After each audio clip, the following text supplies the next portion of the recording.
আমাদের বাংলাদেশের বিজিবিকে শক্তিশালী করতে হবে। বিজিবির পিছনে পুরো বাংলাদেশের দামাল ছেলেরা আছে ইনশাআল্লাহ।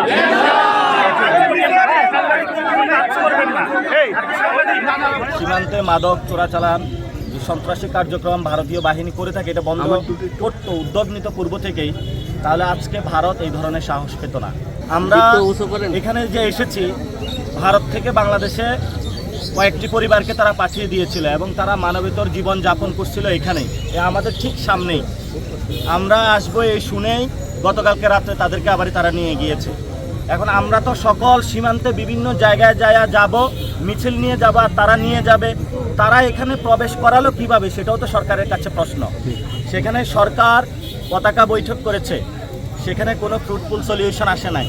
তাহলে সরকারের যে ফরেন পলিসি এবং স্বরাষ্ট্র যে নীতি আছে, সেটা আজকে বাংলাদেশের মানুষের সামনে স্পষ্ট হয়েছে যে এটা ভঙ্গুর একটা নীতি, যেটা বাংলাদেশের নাগরিকদের নিরাপদ করতে পারছে না। আপনারা রাতে দরকার হয় রাত জেগে সীমান্ত পাহারা দিবেন, কিন্তু বাংলাদেশের কোনো একটি কণা মাটিও যাতে এখানে কেউ পুশিং করার মাধ্যমে দখল করতে না পারে, সেই বিষয়ে আপনারা সচেষ্ট থাকবেন।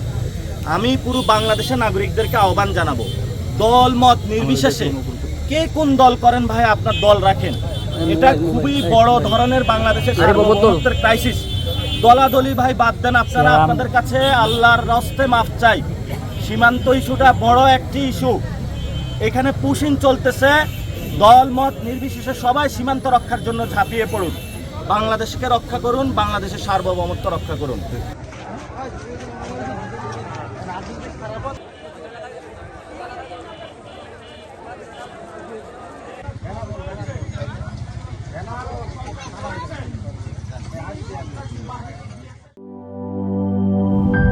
ক্রাঞ্চি বিস ক্লাব ফিট বিস্কিট, যখন তখন ইটিং, যেখানে সেখানে ফিট ইন।